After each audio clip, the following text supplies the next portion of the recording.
Lions are called the king of the jungle, even though they don't live in the jungle. But when you can do this, you can be the king of whatever the hell you want. All hail the king!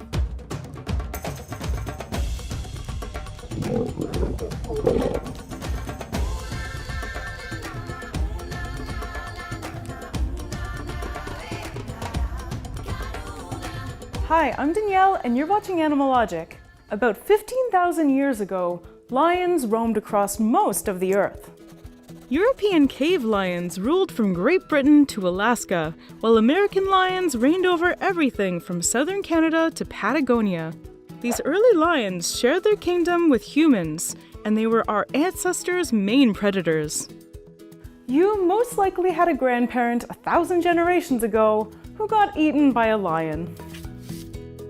As the Ice Age came to an end, human populations boomed, and forests took over much of the lion's former range.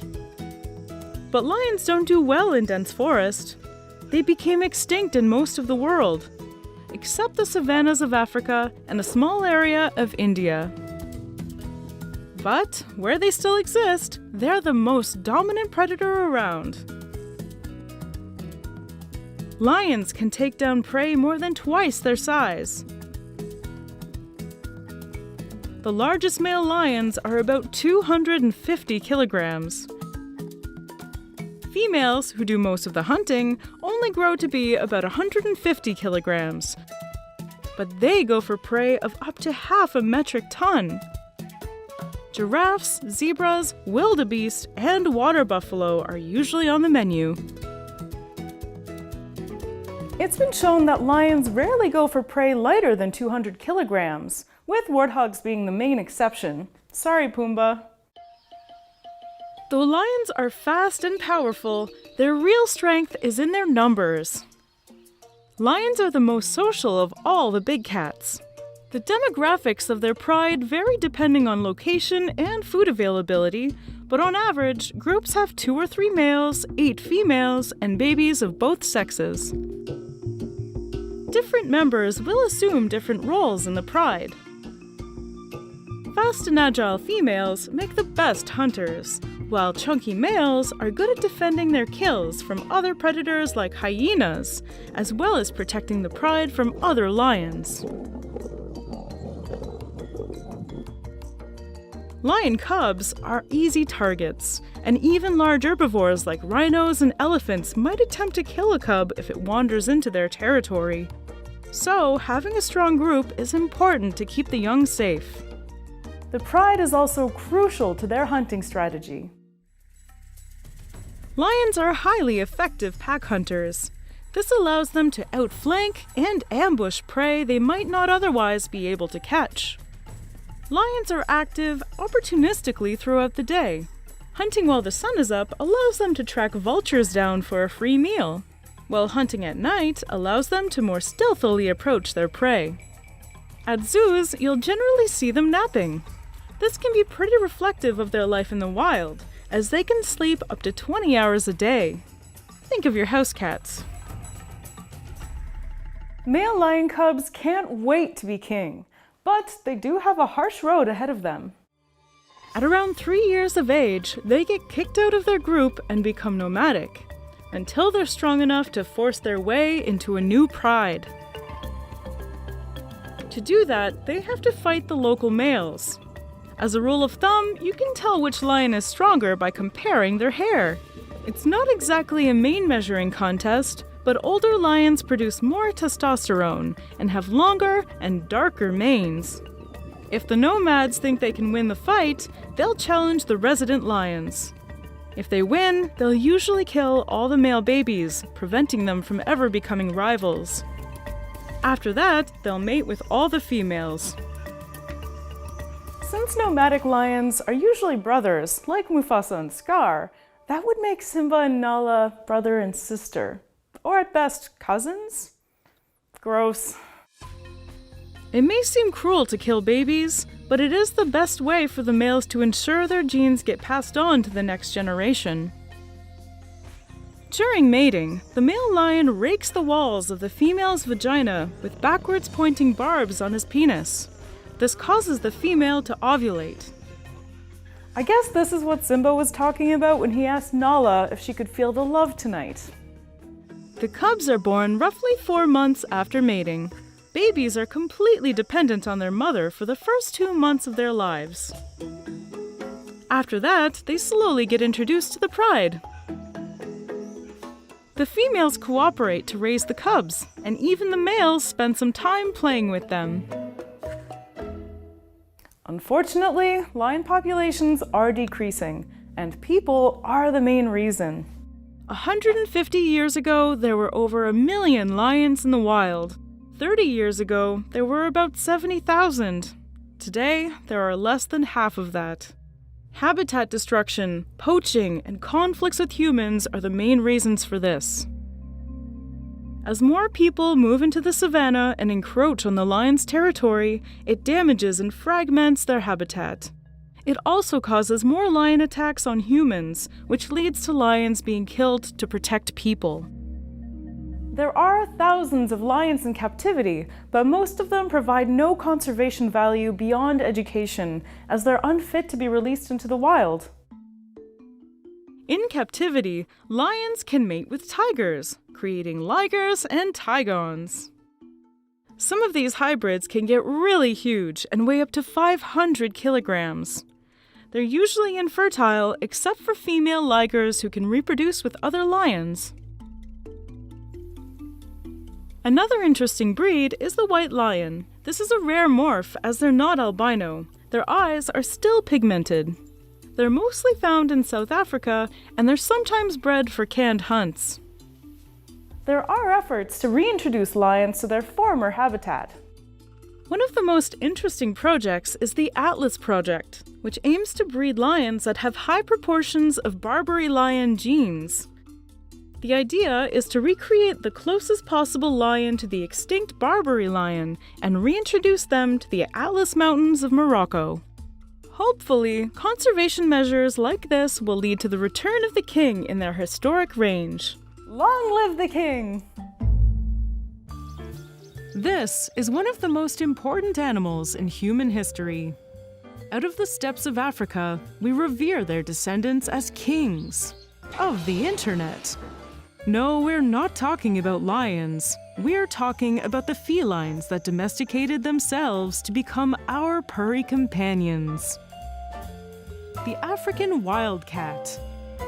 The African wildcat is a solitary predator who somehow managed to make a truce with humans, an event that led to one of the most enduring symbiotic relationships in history.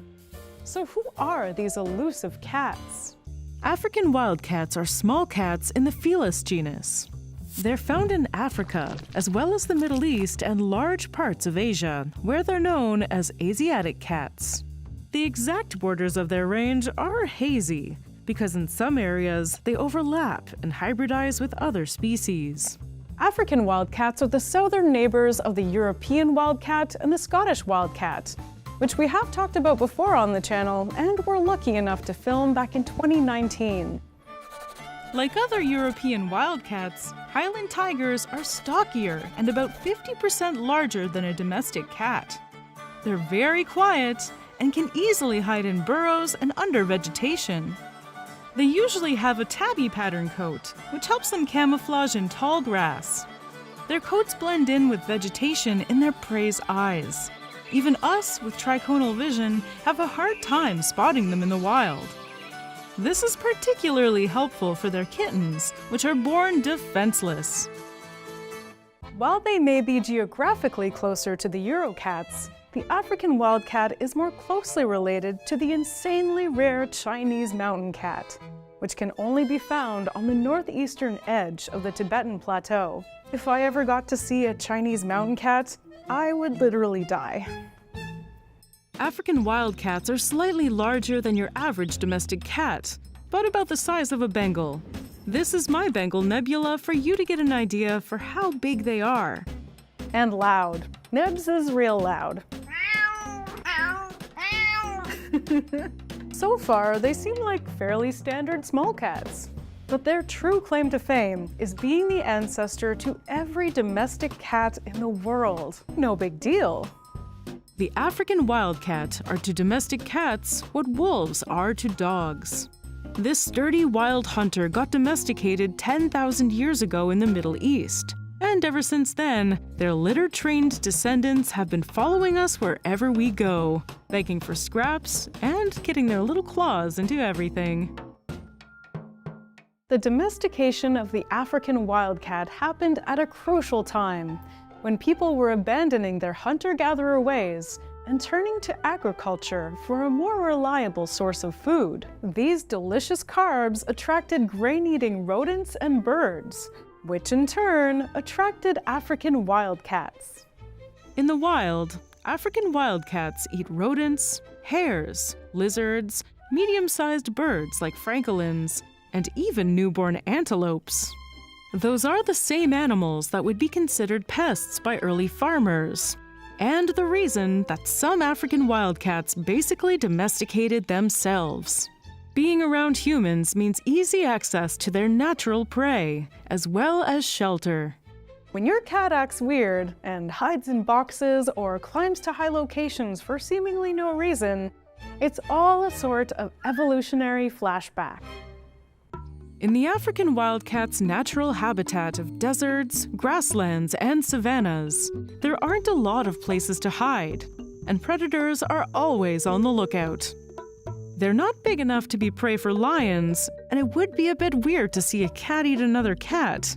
But martial and golden eagles, jackals, and pythons often prey upon the African wildcat.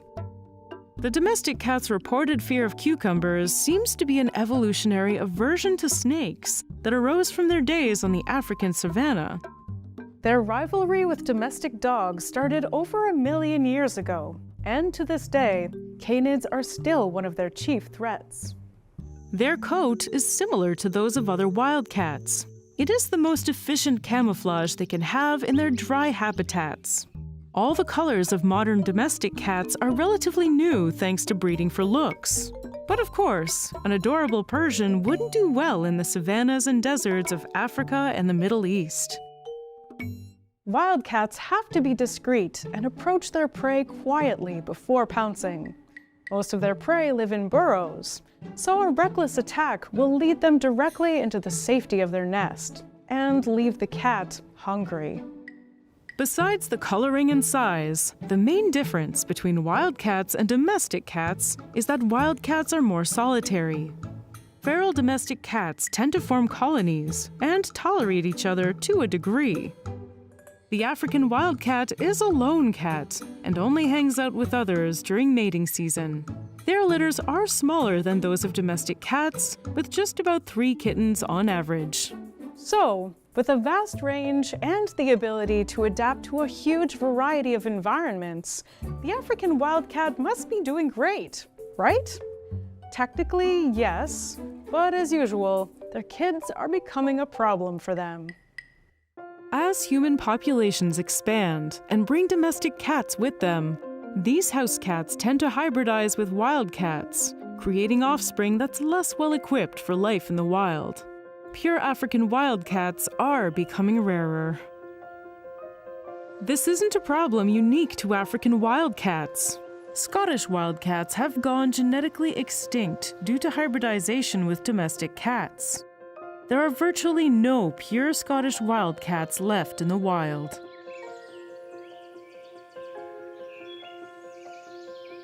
On top of causing a degradation in genetic integrity, domestic cats can introduce diseases to wild populations.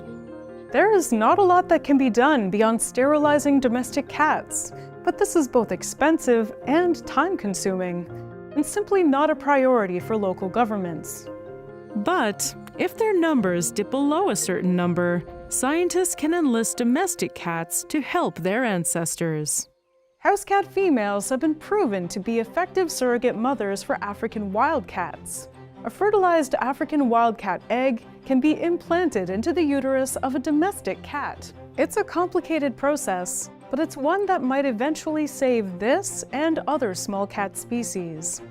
Hopefully we'll never get to a point where this is necessary for the African wildcat.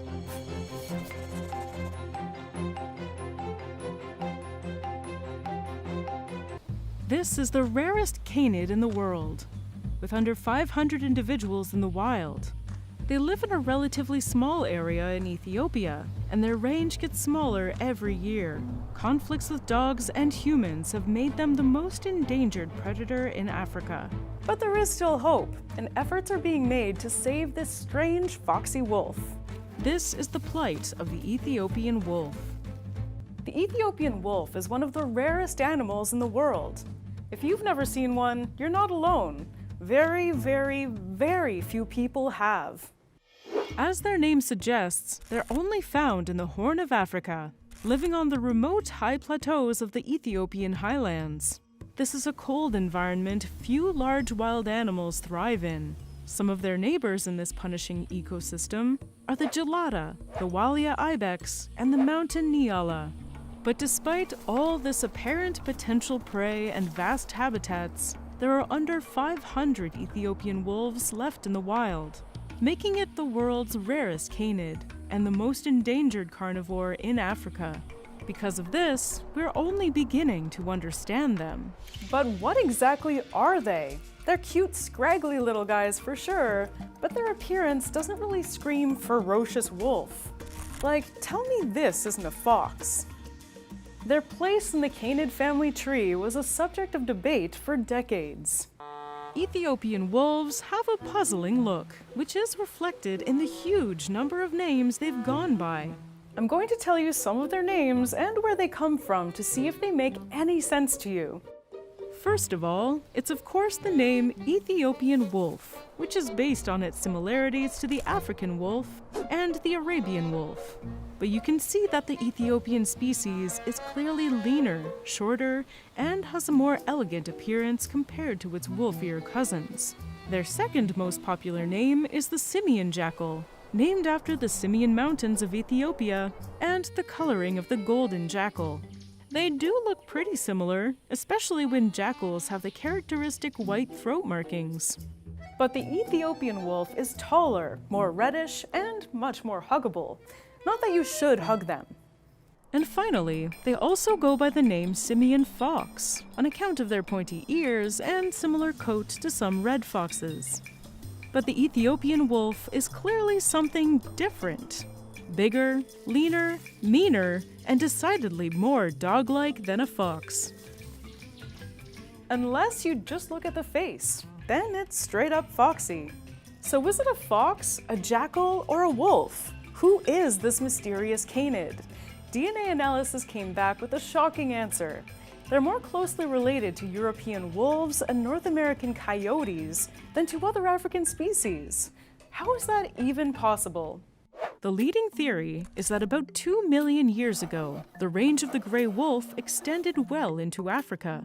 Some populations found a home in the Ethiopian highlands and became small prey specialists due to the abundance of rodents in the area. Over time, the gray wolf disappeared from the rest of Africa, and the Highlanders adapted their morphology to be rodent exterminators, to the point that they no longer resembled their gray wolf ancestors. Over the past couple million years, those forest wolves underwent a full transformation into the mountain-dwelling rodent killers we know and love today. Wolves are built to chase and kill large prey, like deer, elk, bison, and moose. Their snouts are relatively short but powerful, and their teeth help them stab, slice, tear, and chew prey. The Ethiopian wolf snout has become elongated, with more spaced out teeth to better catch and grasp its squirrely meals. Its legs are made for pouncing rather than long-range chases, and their coloring blends in with the grass in the eyes of the burrow-dwelling rodents. Other canids, like the South American maned wolf and the Tibetan fox, have convergently evolved the same features as adaptations to similar lifestyles. All the specialization was caused by changing climates and adaptations to new habitats and prey. In the case of the Ethiopian wolf, the main prey that turned them into who they are is the hilariously weird, big-headed African mole rat. Just look at these guys. They are the strangest member of one of the weirdest rodent genera. They're born to dig and rarely spend any time above ground. Their big heads support powerful muscles that help them dig for large distances and to bite potential predators into submission. When they go foraging for herbs, they dig holes all the way to the herb patches and quickly grab as much as possible before returning to their tunnels and blocking the entrance. These foraging moments are the Ethiopian wolf's best chance to get them. But the mole rats are also quick, and they will scurry back to safety at the earliest indication of danger. It can be a frustrating hunting experience for an Ethiopian wolf. If they've missed too many times, they're known to angrily claw at the tunnels. But at this point, the mole rat is long gone. Sometimes, though, it is the Ethiopian wolf's day. The rodent will come out of the hole without realizing that the wolf is waiting for it. And after a quick pounce and a fast bite to the back of the head, down goes the mole rat into the Ethiopian wolf's gullet. Of course, they are carnivores, and even though big-headed African mole rats are their favorite meal, they will catch and eat any rodent, hare, bird, and reptile they can find. After all, they have families to feed. Ethiopian wolves usually live in packs of about 6, though groups of up to 20 individuals have been observed. These are hierarchical groups with established dominant breeding males and females. They usually have 2 to 6 puppies, which are weaned as young as 3 months old. They disperse soon after and find other groups, or start their own. Unfortunately, even in the most successful packs, they're not making babies fast enough to account for their loss of habitat. This formerly wild mountain habitat is quickly turning into farmland. Farms destroy prey habitats, which impact predator populations. The growth of the barley industry in the region has been particularly damaging to rodent populations. On top of this, the areas between mountains have been developed by humans. This means that for wolves to travel between hunting areas, they have to cross roads and possibly be in contact with humans and their dogs. Dogs are a problem because they can give Ethiopian wolves diseases like rabies and distemper, or mate with them, creating hybrids that don't have the unique features that Ethiopian wolves need to survive in the mountains. Even cattle are a hassle to Ethiopian wolves because they overgraze and eat the local rodents' food. Thankfully, there are some ongoing conservation projects, like the Ethiopian Wolf Conservation Program. Their work combines education at the grassroots level to promote wolf protection, as well as a vaccination program for both dogs and wolves, restoration of native plant species, and a translocation of wolves between mountains to keep the separate populations genetically healthy. It's a difficult job, so if you want to help save the Ethiopian wolf, go to their website and see how you can help. Maybe we can help them thrive as much as their northern wolf relatives. Goats grow on trees now? Well, not all goats. But across the argan orchards of Morocco, goats have learned that to get the good stuff, you have to get a little high.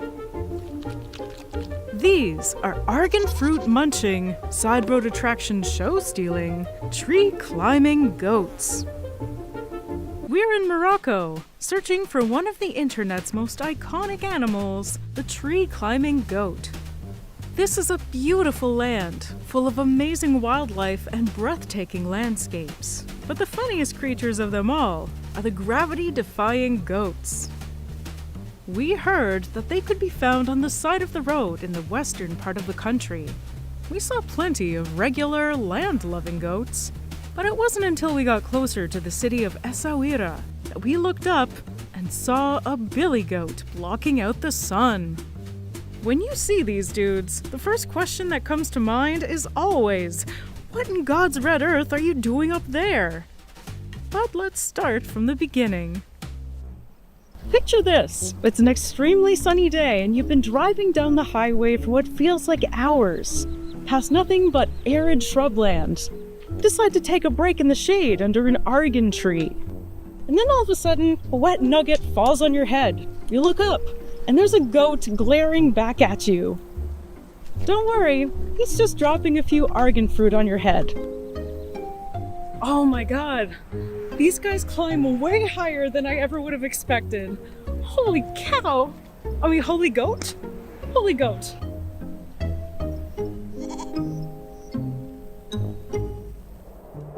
Goats are built for climbing, from steep Rocky Mountain faces to man-made dams, and of course, argan trees. There's almost no place these weird-eyed guys won't go to find snacks or escape predators.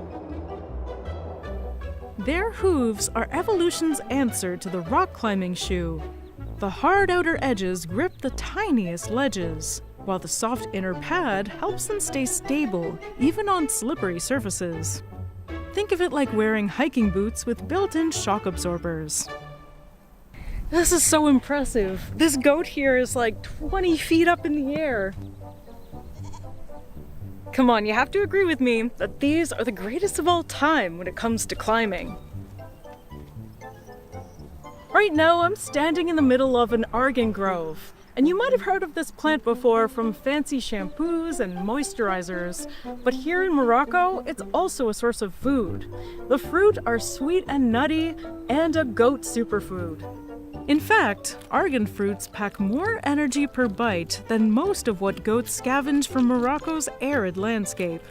And honestly, if you were a goat, would you rather chew on dry, thorny bushes, or even having to fight bees for access to water? Or snack on delicious tree candy? These goats love the argan fruit because they're delicious and nutritious, but they also love the leaves. And of course, I use their love for everything related to the argan tree to get a little closer to them.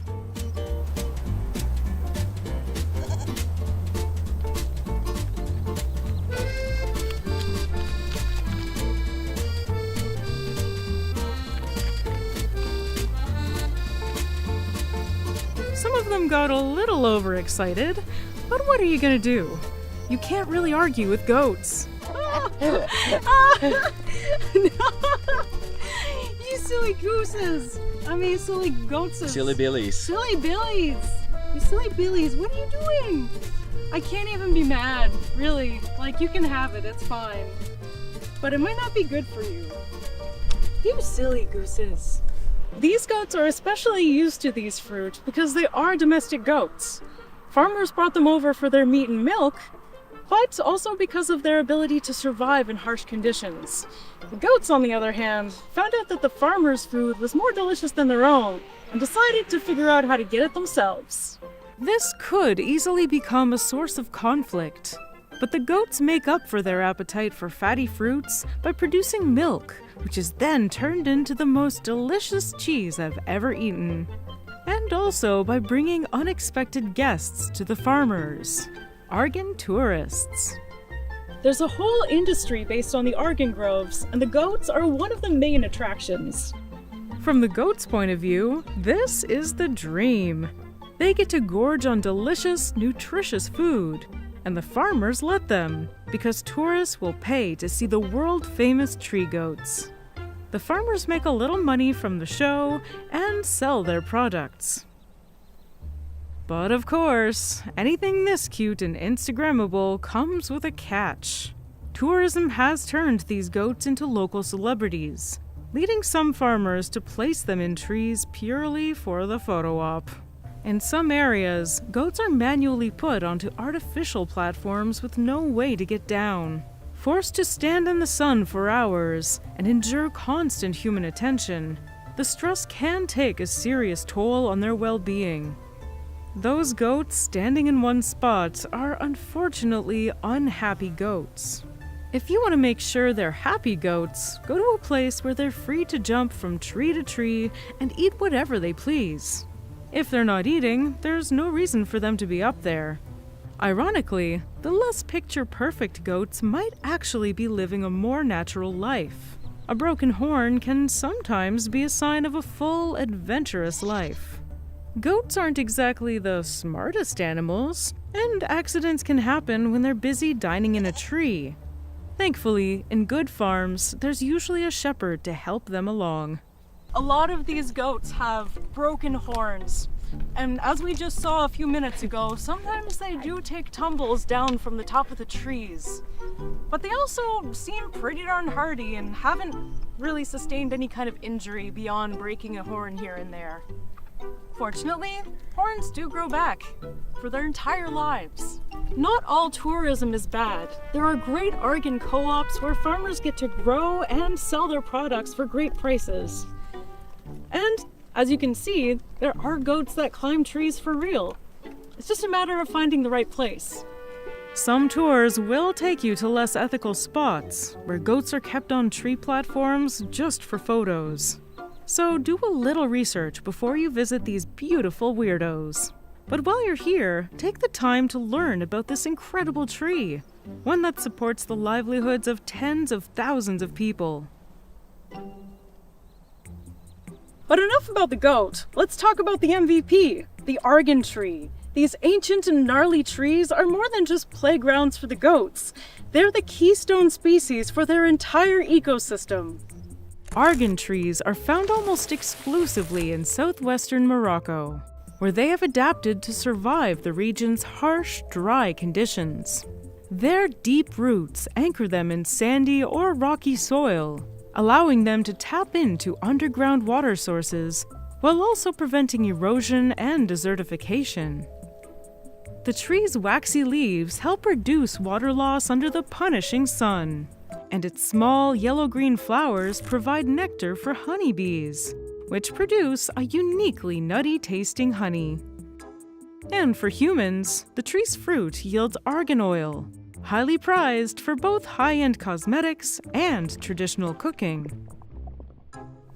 Getting oil from these little fruit is very labor-intensive, and that's why it's so expensive. After harvesting the fruit, it needs to be dried for several weeks. Then the pulp is removed, leaving only the nut behind. These nuts are among the toughest in the plant world and must be cracked open by hand to extract the kernels. The kernels are then ground into a thick paste, which is needed to release the oils. The oil is then filtered to remove any impurities. To produce just 100 milliliters of oil, you need over 30 kilograms of argan fruit. So yeah, it makes sense that it's expensive. The goats help the farmers in yet another way, besides giving milk and looking cute on the side of the road. When they munch on the argan fruit, they eat the pulp and swallow the tough nut whole. After it makes its way through their digestive system, it gets pooped out, and the seeds get spread around, helping the trees grow. Because of their deep root systems and their wide branches, argan trees require a lot of space between them. And it just so happens that these goats are the best seed dispersers they have. These seeds can also be harvested for oil production. The goats already took care of removing the pulp and drying them out, so oil from these nuts is often a bit cheaper. But hey, it's really up to you if you want oil from argan nuts that have been through a goat first. Unfortunately, if you want to do this, you're gonna have to act fast, because argan trees are facing serious threats from climate change. Rising temperatures and prolonged droughts are putting immense pressure on these trees. Since they already grow in some of the harshest conditions on Earth, they're at risk of extinction, which would also mean the end of the tree-climbing goats. More importantly, it would devastate the communities that rely on these trees for their livelihoods. But it's not all doom and gloom. Local and international efforts are underway to protect and restore the argan groves. Sustainable farming, educational programs, and ecotourism all play a role in ensuring these trees, and the goats that climb them, stick around for generations to come.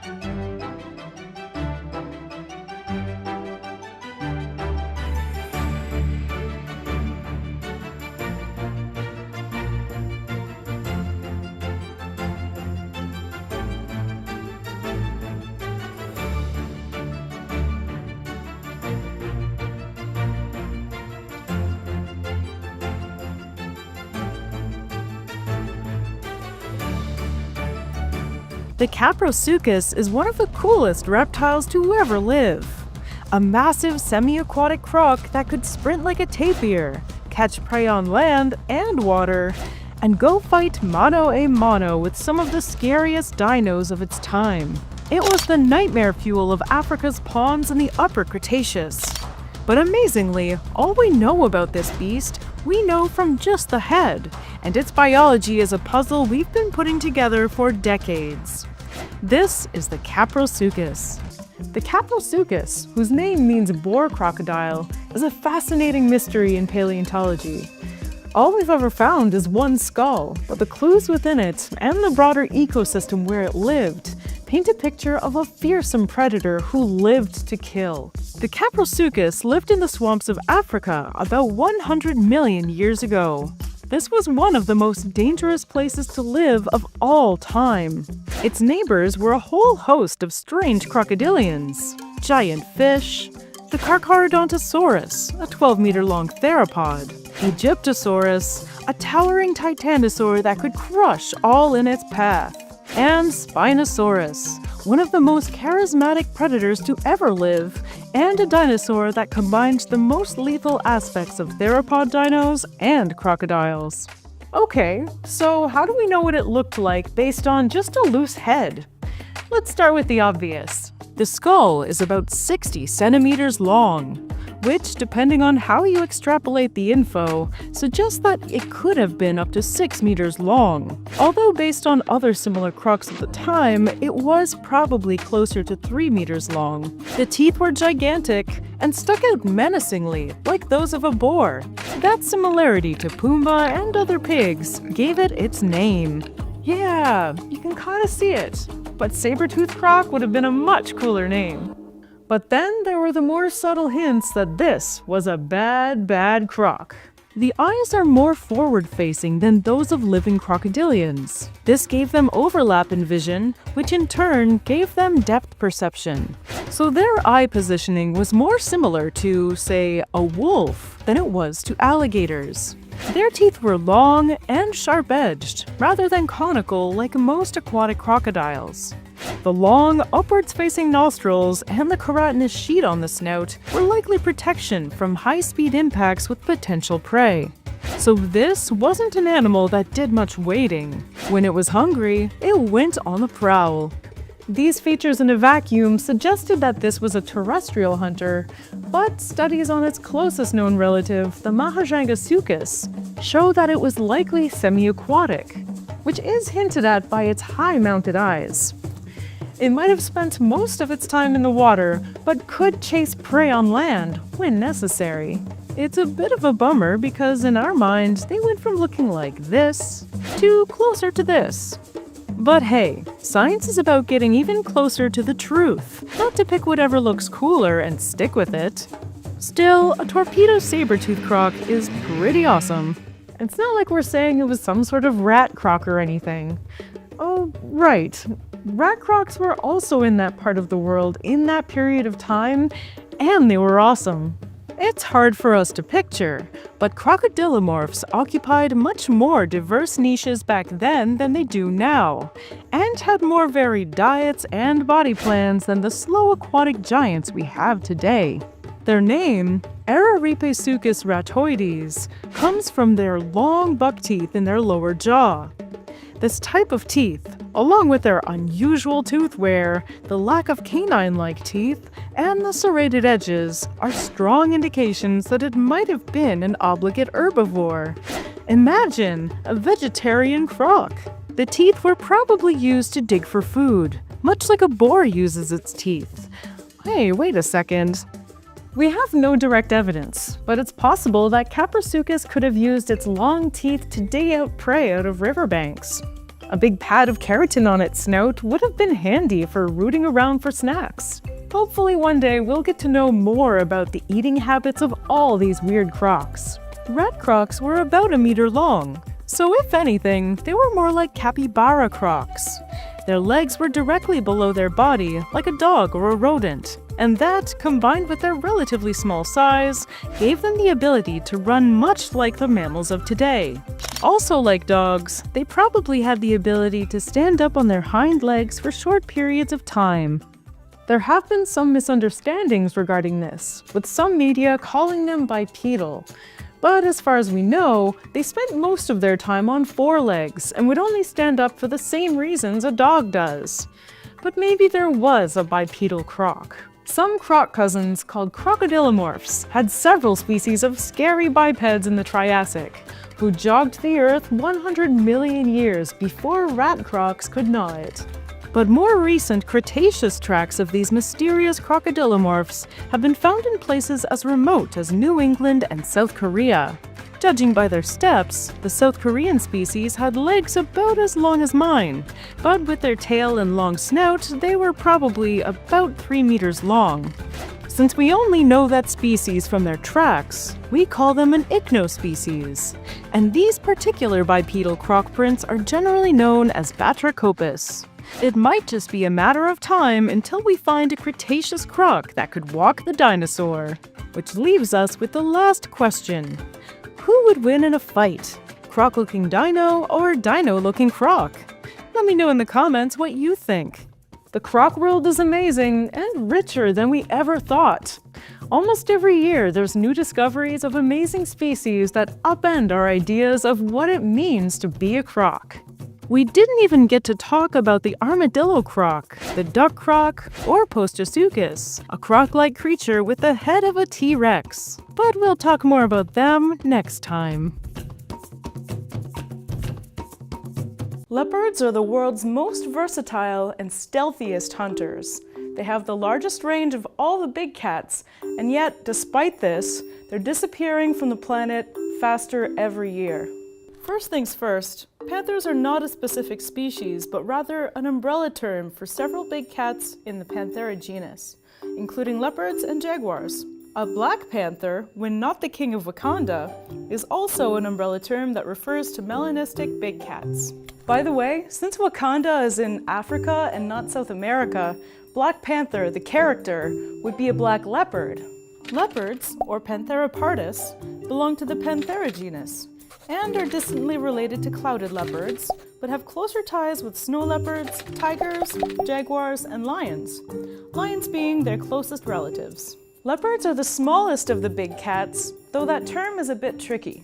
Big cat refers to the 4 members of the Panthera genus that can roar: tigers, lions, jaguars, and leopards. Excluded are snow leopards, which are larger than the Arabian leopard subspecies, but don't roar, clouded leopards, which aren't in the Panthera genus, cheetahs, pumas, and several others. The ability to roar comes from a specialized voice box with a stretchable ligament instead of a solid epihyal bone. This flexible structure allows for the low, deep, uneven rumble that makes up a roar. In small cats, that voice box is a fixed structure that vibrates when breathing, allowing for small cats to purr, something that big cats can't do. Leopards can be tough to tell apart from jaguars, which live in South America, but the easiest way is by their spots, or lack thereof. Both leopards and jaguars have spots on their coats called rosettes, but leopards don't have dots inside the rosette, while jaguars do. Jaguars are also bulkier than their slighter cousins from across the pond. Depending on the species of leopard, their coats vary in color. Those that live in grasslands have lighter coats, and those that live in rainforests have darker coats. Leopards with melanism, so a black coat, are primarily found in the dark rainforests of Southeast Asia, where the darkness gives them advantage over their lighter brethren. Black leopards are not completely black, however, and if you look closely, you'll see that they feature the same rosettes as all leopards. There are 9 extant subspecies of leopard, and they can be found across Africa and Asia, each named for the region they inhabit. Due to this massive range of differing landscapes and terrains, leopards have become masters of adaptability. They are champion hunters, adept at stalking prey in the mountains of northwestern China, the jungles of Thailand, the savanna grasslands of southern Africa, and everything in between. Since their range is so much more extensive than all the other big cats, and since they're the smallest of the big cats, Leopards can often find themselves knocked off the top of the food chain if there's a lion, a tiger, or a pack of hyenas present. However, what leopards lack in size, they make up for in stealth. They're the most arboreal of the big cats and often hunt by silently dropping out of trees onto unsuspecting prey. Leopards come equipped with elongated, muscular hind legs that provide the power they need to launch themselves into the trees. In order to get away from competing predators and scavengers, leopards will use their muscular legs to drag their prey back up into the tree, which can be anything from gazelle to baboons to the occasional giraffe. Leopards are pretty speedy, topping out at 58 kilometers an hour, but they aren't chasers, they're ambush predators. They'll wait for prey to enter their trap and then pounce or drop. They can leap forward 6 meters in a single bound and 3 meters directly up. They have huge, thick pads on their feet that dampen the sound of their movement and are very conscious of their surroundings when stalking prey. So if you're ever in leopard territory, better look up. Drop cats. Third only to the jaguar and tiger, leopards are very strong swimmers and have no problem diving underwater for a meal. There's no specific mating season, and males will track females down through scent and follow them around until she decides she's ready to breed. Litters are small, usually 2 or 3 cubs, and they live with mom in a small den or burrow. At 3 months, mom will start taking them out and teaching them to do leopard things. You know, stalking, pouncing, killing, all that fun stuff. Mother will stay with the cubs for about 2 years before they're ready to set out on their own. Leopards are primarily killed by big game hunters and poachers who sell their coats and whiskers, the latter of which are used in some West African potions. While poaching and big game hunting is easy to demonize, the other source of their endangerment isn't. Leopards often hunt livestock in very poor countries, so to keep their herds safe, farmers will often poison or shoot the big cats, an issue that is a bit easier to empathize with than, say, making potions out of their whiskers, coats out of their coats, and killing leopards for Instagram likes. Fortunately, there are programs in place that are making progress, incentivizing local farmers not to kill leopards.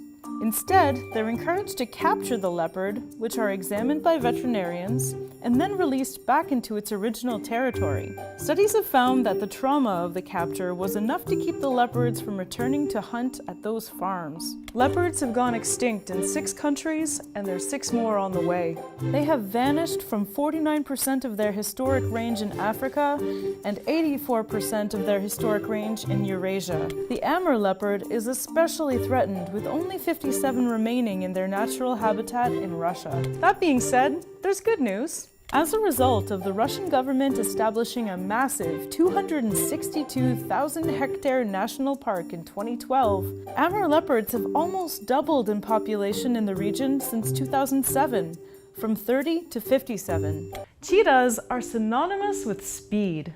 While they aren't the fastest animals on the planet, the peregrine falcon, for example, reaches a mind-numbing 400 kilometers per hour when diving, they do hold the title for fastest animal on land.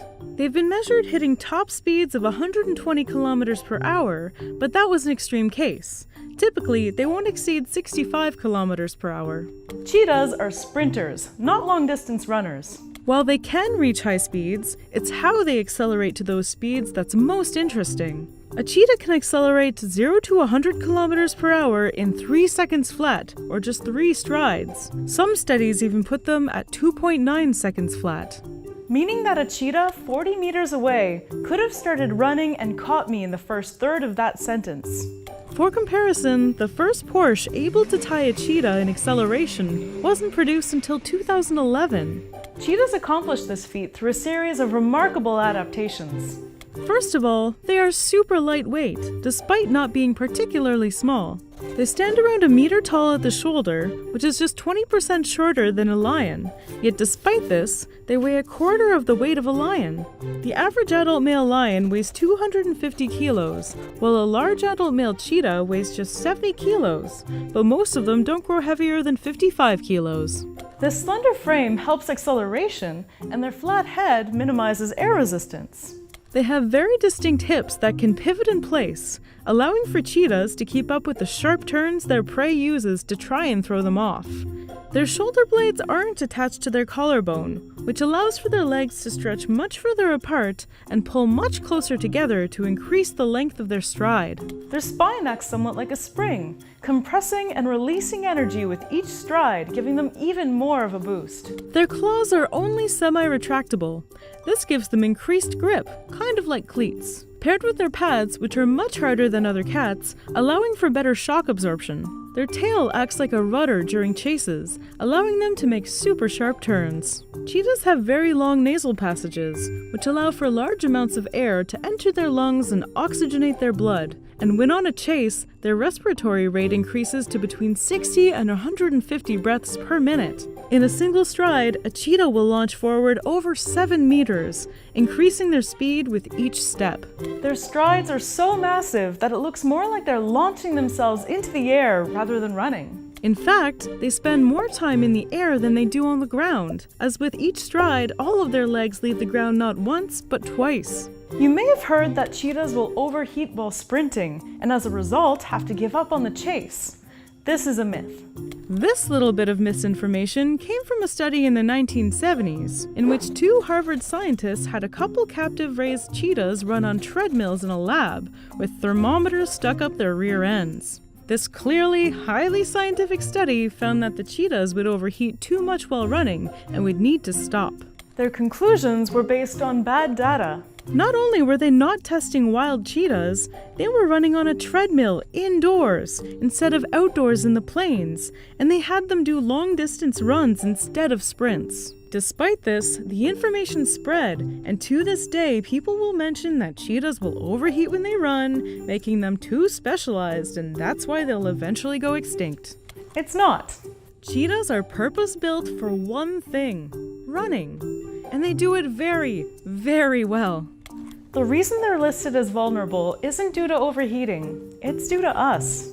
Cheetahs live in very low densities and need very long stretches of land to sustain themselves. As we develop more and more into cheetah territory, we segment their populations and drive prey out. Clashes with farmers is one cause of their population decreasing, but a bigger one is poaching for their fur and the recent resurgence of the illegal live animal trade, in which cheetahs are especially popular and primarily end up in the Gulf states. Cheetahs used to be found across Africa, the Middle East, Central Asia, and India, but today they can only be found in southern and eastern Africa, and there remains a small, critically endangered population in Iran. Their current range is an estimated 89% smaller than their historic range, and it's estimated that their range will decrease another 10% over the next 15 years.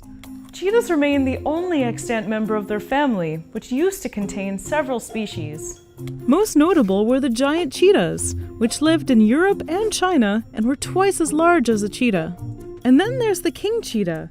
These guys were originally thought to be separate species, but actually are simply a mutation. They have thicker fur and bigger spots. Unlike many other cats, cheetahs are diurnal, which means that they're active during the day.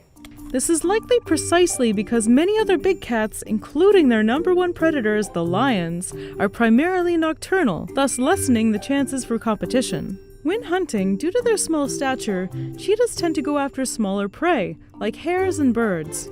Though sometimes they will go after larger prey like gazelle, impala, ostriches, and young wildebeest, but in order to successfully take on the bigger prey, they need to team up. Most cheetahs live in groups, the exceptions being young males who haven't joined a group yet, or pregnant females. Males tend to form groups of males called coalitions.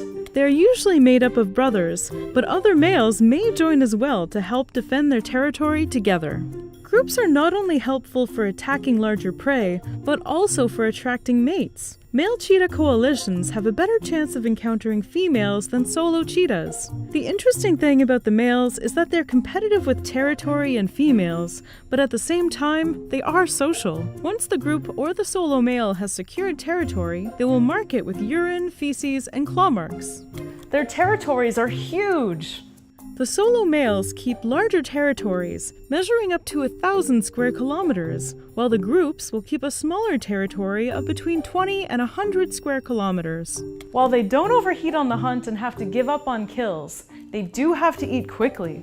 Once they've successfully landed a kill, they have to eat as much as they can, as quickly as they can, before the vultures show up, a warning sign that something bigger is coming to steal the meal. Namely, lions, leopards, and hyenas. That said, cheetahs don't go down without a fight, and only give up around 10% of their kills to larger predators. Cheetah cubs are born very underdeveloped, with their eyes closed for about a week. It takes about another week for them to learn to walk, and around 14 weeks to reach adolescence. Unfortunately, only about 20% of them will make it that far, and the rest are primarily preyed upon by lions and spotted hyenas.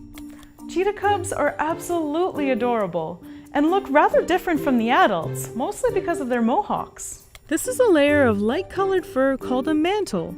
We're not entirely sure why they have it, but one theory is that cheetah cubs are mimicking honey badgers to benefit from their reputation of being fearsome. The African savanna. Characterized by tall grass and scattered trees, these sub-Saharan tropical grasslands are home to an unparalleled amount of wildlife. In this biome largely dominated by packs, one creature stands alone: the serval. Servals may be small cats, but perhaps a more apt name is tall cats. These graceful felines roam the savanna on the longest legs relative to body size of any feline. They're basically cats on stilts. While you may think that they have long legs for chasing prey through their vast territory, they are actually purpose-built for one thing: pouncing. These cats can leap 2 meters directly into the air to catch birds mid-flight, and 4 meters forward to pounce on unsuspecting rodents. Unlike many other cat species, servals are pure ambush hunters. They will stay perfectly still for up to 15 minutes, blending into the tall grass with their spotted pattern, waiting for prey to scurry along. These cats are perfectly adapted to their environment. In the open grasslands, their prey can't escape into the trees, where their pounces would be less effective. In addition to their spring-loaded legs, they have another key adaptation for hunting prey: their giant ears. Their ears are huge and can move independently of one another, swiveling up to 180 degrees to pinpoint the exact location of their next meal. Their hearing is very sensitive and can precisely pick up the faint, high-pitched sounds of rodents walking in the nearby grass. Their hearing is so accurate that they rely on it almost exclusively when hunting. This serval has her ears to the ground. A few meters off, she hears something. A rat. It's scurrying through the grass, unaware of the camouflaged cat.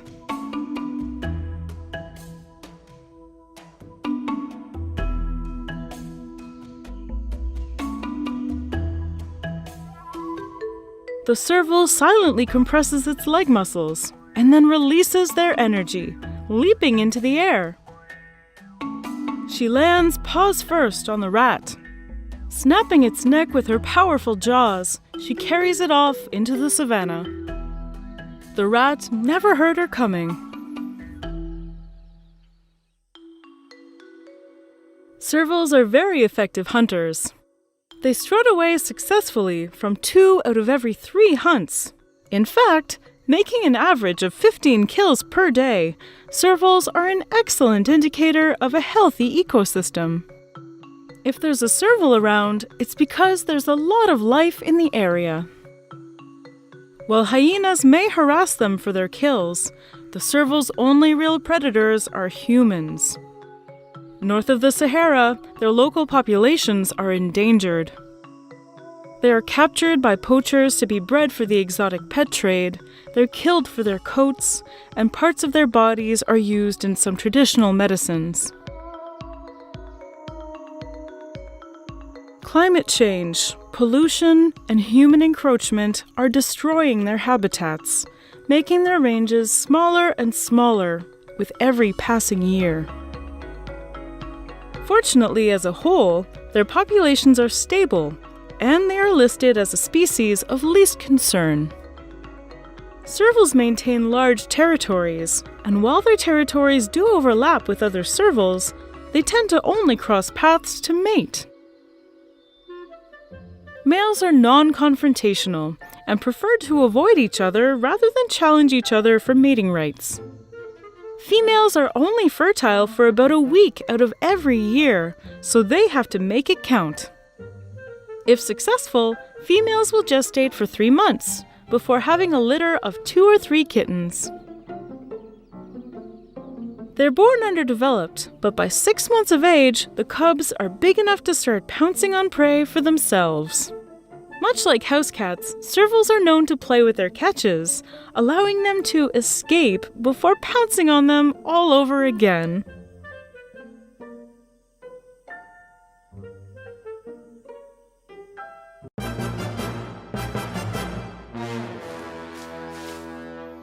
A sand-colored hunter in the dunes, this predator uses stealth and speed to overpower its prey. Its hunting prowess has helped him conquer a vast empire. Their prey won't even know what ate them. This is the elf-eared hunter of the dunes, the Caracal. Caracals are one of the most successful small cats in the world. Their range extends from South Africa to India. From savannas to semi-deserts and mountains, caracals have adapted to life in almost every environment. But it is in drylands with some vegetation where they thrive, as they offer the right balance of prey availability and ease to stalk and hunt. They have one of the most varied diets among felines. Rodents and other small mammals make up most of their meals, but they also go for prey as small as insects and as large as impalas. Their range matches with that of the small antelopes, such as grisbok and duikers. These ungulates provide an occasional feast for the hungry caracal. Some animals, however, even though small enough, are not worth the risk. Hunting these types of larger prey is rare for small felines. In the world of small cats, caracals are giants. At just about a meter in length, they can weigh up to 20 kilograms, about as big as a beagle. And yet, they can jump up to 3 meters, which is especially useful when hunting birds or when pouncing on rodents. This is because their bodies are made for explosiveness. Their muscle fibers can produce 3 times more power than a human's muscle fibers. But it's short-lived power, and caracals need to get as close to their prey as possible before they pounce. In this environment, finding prey poses its own challenges.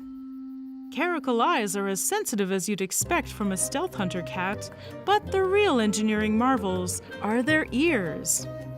20 muscles at the base control their movement. This gives them a huge range of motion and the ability to aim them precisely to find a source of sound. The hunt starts with a sighting. A rock hyrax is spotted scurrying along the ground. This young caracal begins the hunt. His ears on a swivel pick up every footstep and squeak the hyrax makes. But these rodent-like creatures are skittish and also have acute hearing. A noisy faux pas before the caracal is in range will end the hunt.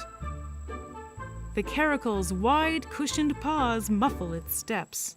As it advances, its ears keep moving as it pinpoints its next meal's location. Now he's in range.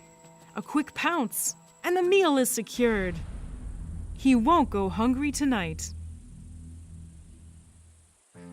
Something rustles in the tall grass. The caracal's ears pick up the location. The caracal approaches quietly. It's a young guinea fowl. This is not a common meal for this cat, but he's hungry and hunting mode has been engaged. Kill now, ask questions later. The hunter pounces. The bird tries to escape, but it's too heavy to take flight quickly. The caracal puts its claws around its body, bites the neck, and the hunt is over. A meal is secured. Their ears play a bigger role than just being parabolic antennae. Like all small cats, caracals can't roar, and their communication is mostly based on pheromones and bodily fluids. Some males have ranges as big as 200 square kilometers. They rarely interact with other caracals, but when they do, their ears signal all they need to know. Interest, aggression, fear. Their ears are the windows to their soul. Of course, they're also their most emblematic feature, as they have long black tufts that can be up to 5 centimeters long. Even their name alludes to their ears, as it's thought to mean cat with black ears in Turkish. Their ears draw comparisons to the lynx, and in some areas, caracals are known as desert or Persian lynx, but it's a superficial resemblance. The caracal's closest relatives are actually the serval and the African golden cat, 2 other long-limbed, high-jump specialists. The purpose of the ear tufts has been debated for centuries. One theory is that they help in communication. The direction of the tufts might signal aggression. Another theory is that when they hide in tall grass, the tufts might attract birds, who might mistake them for insects. The jury is still out. When caracals mate, they produce some of the cutest kittens in the world. They're usually raised in burrows dug by aardvarks. Around 6 weeks, they'll start exploring, and by 3 months of age, they'll start hunting. And then, they'll continue the legacy of the stealthy, high-jumping killers who took over Africa and beyond.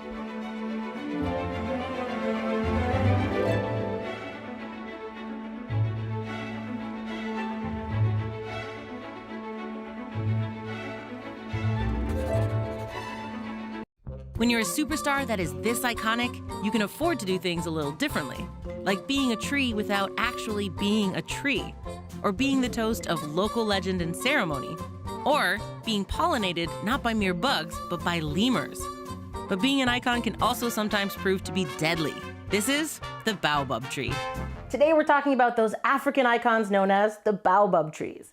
Baobab actually refers to 9 different species in the genus Adansonia, 6 of which are endemic to Madagascar. The first references to baobab in writings appeared in the travelogue of 14th century Arab scholar and explorer Ibn Battuta. Since then, and likely long before, humans have been absolutely fascinated by the baobab tree. These prehistoric plants actually predate us humans, and were even around before the supercontinent Pangaea split into the continents we know today, about 200 million years ago. That's one of the theories as to why you can find species of baobab not only in Madagascar, but also mainland Africa, Southwest Asia, and even Western Australia. This theory, however, is still hotly debated, since the Australian variety, Adansonii gregorii, seems to be too genetically similar to the African species to have diverged from each other that long ago. Some scientists theorize that the baobab seeds managed to float on over to Australia. Other scientists have suggested that baobab was brought to Australia by humans around 70,000 years ago, which would further reinforce the importance of these trees to humankind. Today we're going to focus on the grandest of the baobabs, Adansonia grandidieri, the largest and most iconic of Madagascar's 6 species. This queen of the baobab trees is commonly referred to as the giant baobab, or Grandidier's baobab, and is known locally as Renala, or Mother of the Forest, among many other names, some of which I will probably make up later in this episode. This long-living deciduous tree is a rare breed indeed, growing only in the tropical dry forests of southwest Madagascar. This local hero plays an important role in culture and legends, as well as traditional ceremonies. Offerings are often left at the base of the tree for the spirits that are said to dwell within it. In addition to its fruit and seeds being a valuable food source, the bark of the giant baobab is used for a range of purposes, from rope making to medicine to roofing. The outer bark is smooth, gray, and shiny, which helps it to retain water by reflecting light and heat. The cylindrical bulbous trunk can grow as wide as 3 meters across and as tall as 25 to 30 meters. That's as wide as a moose is long and as tall as 7 African elephants stacked on top of each other. Or, for a closer reference, as tall as me on a 28.5-meter ladder. You do the math. All species of baobab are incredibly long-living, and they can survive for thousands of years. But how is it possible to harvest the bark of the baobab and not kill the tree? If this were a regular tree, whose bark protects it from the outside world, just like our skin does for us, without it, it wouldn't take very long for the vulnerable tree to die. But this isn't a regular tree. This is the magnificent baobab tree, which really isn't a tree at all. It's a massive succulent. These giant succulents have layer upon layer of fibrous, spongy wood. Harvesting the outer layers doesn't harm the tree, as long as it's done sustainably, and the tree will regenerate over time. Since it is a succulent, the trunk soaks up and stores massive amounts of water, and it's therefore able to produce delicious, nutrient-dense fruits in the dry season. This is part of why you may have heard the baobab tree referred to as the tree of life, or as I like to call it, the tree of yummy, scrummy fruits. The flowers of the giant baobab open around dusk and are large, white, and showy, with a pom-pom-like bundle of filaments at the center. The buds open quickly, in as little as a half an hour, and can be observed opening with the naked eye. That is, if you can find your way up there to see it. When it comes to pollinating the giant baobab, move over bees, here come the bats and nocturnal lemurs. Once fertilized, the flowers turn into a large fruit that has a spongy pulp and is full of kidney-shaped beans. The word baobab is actually derived from Arabic, meaning something like many-seeded fruit, or as I like to call it, full of beans. Giant baobab is certainly the most famous of the Madagascar baobabs, but fame isn't always all it's chalked up to be.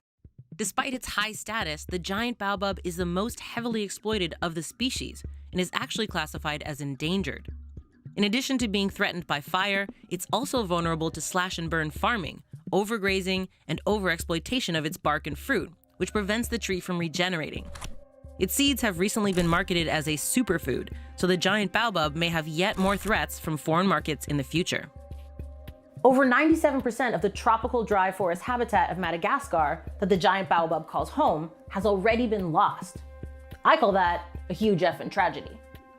Baobab seeds need shade and water to germinate, which is why they require the shade of the forests they grow in, as well as the forest's understory to survive. When fires ravage the forest, or when it's clear-cut for farmland, it's that much harder for the next generation of baobab to get its start. Efforts are being made, however, to save these iconic trees from the brink of extinction. With conservation, maybe we'll be lucky enough to see a resurgence of these magnificent giants in our lifetime.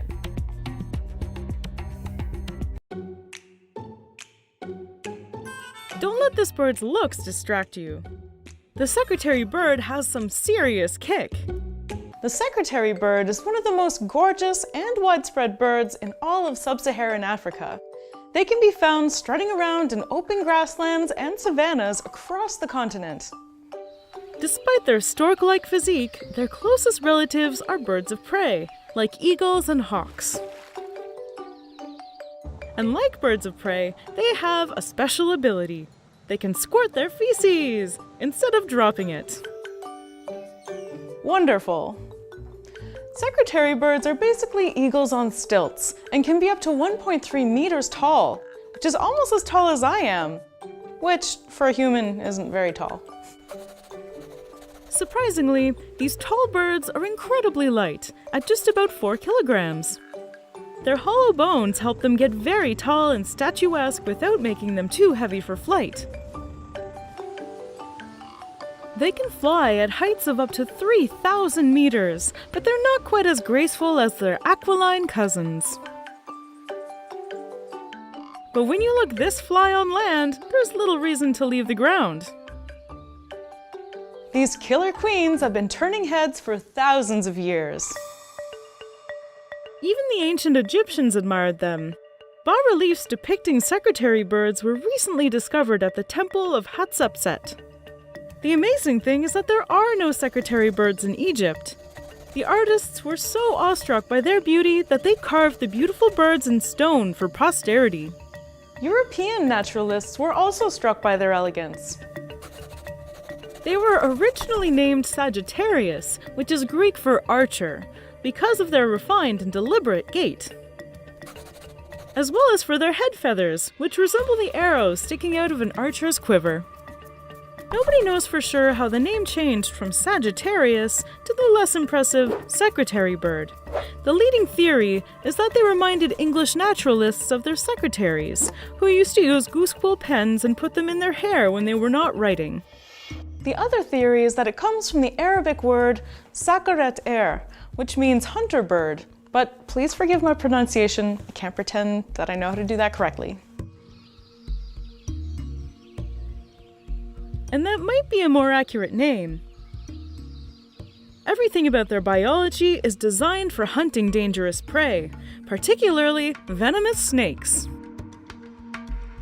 They have legs for days, but they're stomping machines that kick with deadly accuracy. When they find a snake, secretary birds go for the head and stomp with ferocious speed.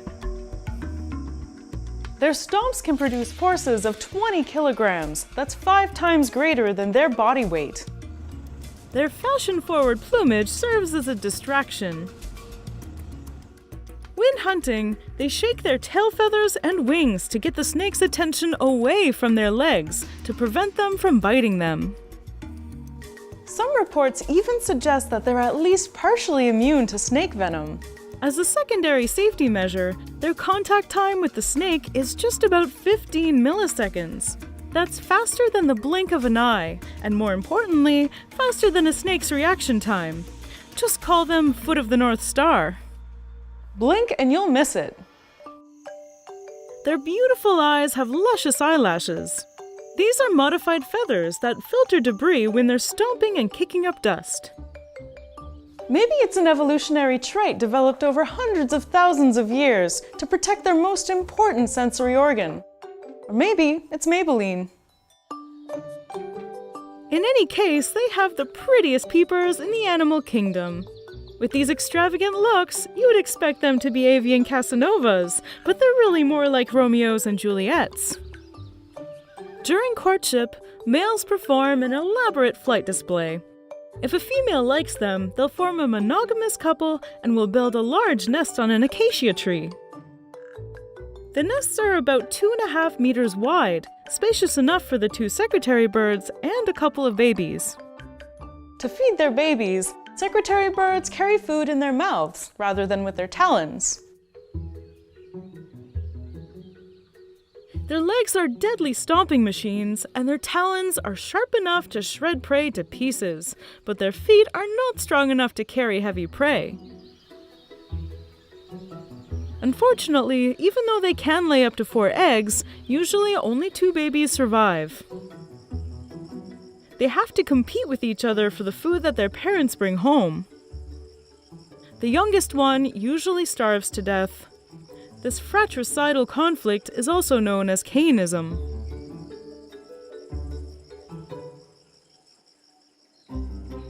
Parental care doesn't end at the nest. After 80 days, the babies fledge and leave the nest, but the parents stick around until the young learn how to hunt for themselves. Once they're fully grown and pretty, they'll disperse and start their own beautiful families.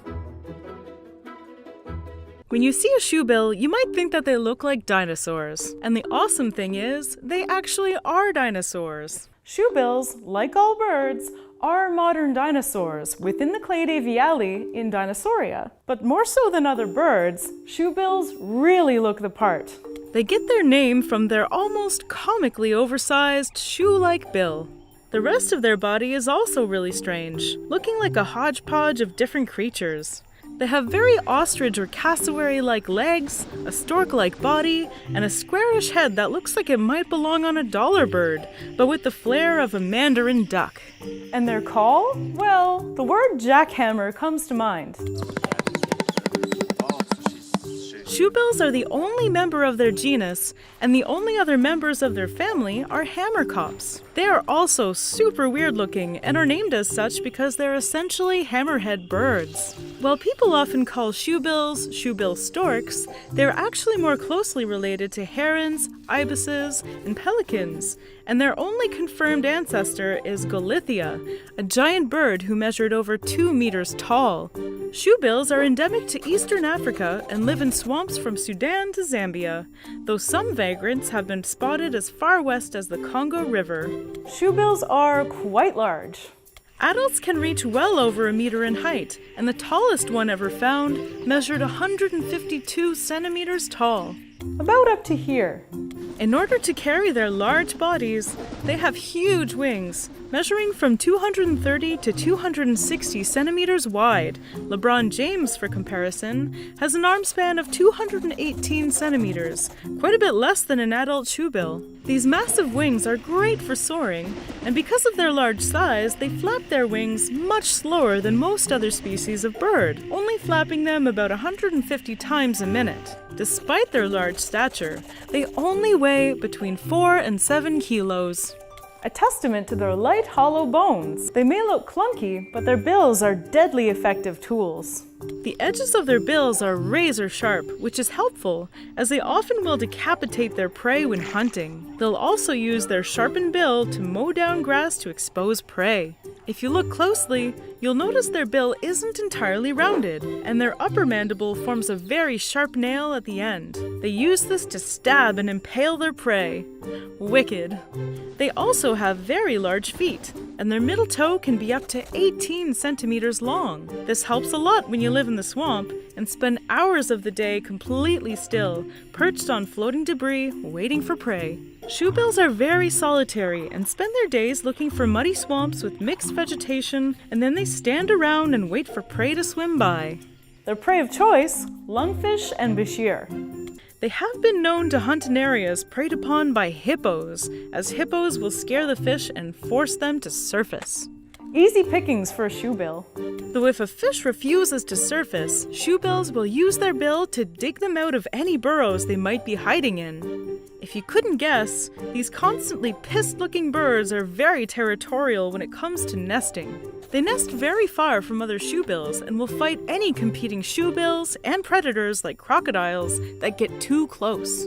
Shoebills are monogamous, which is adorable, but they're not great parents. After their eggs hatch, they tend to only raise the strongest baby, leaving the others to perish. Highlander rules, you know? The babies start fighting each other very early on to be selected as the chosen one. Shoebills reach sexual maturity at age 3 and can live over 30 years in the wild. Between 50 and 80% of their population can be found in South Sudan, with around 5,000 of them living there. They are listed as vulnerable, and their numbers are declining due to hunting, habitat destruction, and capture for the zoo trade. Their amazing jackhammer sound is one of the few sounds that they produce. And they use it to communicate greetings and threats. But with shoebills, the greetings are usually pretty threatening. While shoebills certainly stand out from the pack, not all birds are so easy to identify. The kingfisher. Quite possibly the most appropriately named animal. Kingfishers are a family of beak-heavy birds found all over the world, though most species live in Africa, Asia, and Oceania. There are over 100 described species of kingfisher, and for the most part, they all share a similar set of characteristics. A long, pointy beak, a big head, small legs, and a short tail. Though there are some exceptions. The shovel-billed kookaburra, for example, has a conical bill, which it uses to search for worms in the mud, and the paradise kingfishers are best known for their long and luxurious tail feathers. While there are many species of kingfisher that don't typically eat fish, their dives are what they're known for.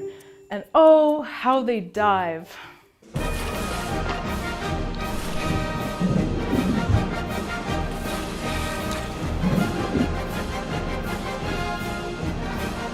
Kingfishers will perch on a branch overlooking the water and wait for the perfect opportunity to dive bomb their prey. Some Some species of kingfisher take this to the next level, like the pied kingfisher, which is the largest bird in the world that can hover in place. They beat their wings 8 times a second, much like a hummingbird, only several times larger. Some species will hover up to 10 meters above the water, high enough to be sure that they won't be spotted by any would-be prey. Kingfishers have very strong and adept muscles in their neck, which they use to keep their head stabilized while searching for fish. Like many other predatory birds, they have very large eyes, with a limited range of movement that give them an increased ability to pick out prey at a distance. They have an intuitive understanding of how water refracts light, taking that into consideration as they dive down at full speed. Their beaks are shaped like needles and slide into the water with ease. When they hit the water, their prey has less than a second to react. In order to keep track of where their prey is, their eyes have a third, translucent eyelid called a nictitating membrane that protects their eyes from the water. This allows them to keep their eyes open while diving. If their prey is too large, they will hit it from above first to stun it before swooping in for the kill. Kingfishers will also smack their prey around if it's struggling too much before swallowing them whole. There are 3 subspecies of kingfisher. Tree kingfishers make up the largest subfamily, and there are over 70 species, including several different kookaburras. Tree kingfishers are most common in Asia and Oceania, and are often found in tropical rainforests and open woodlands. These kingfishers don't specialize in fish, and instead, their diet is made up of small vertebrates and invertebrates. Many species of tree kingfisher and other kingfishers that eat primarily insects have shorter bills than their fish-eating cousins. River kingfishers are found in the Old World and in Australia.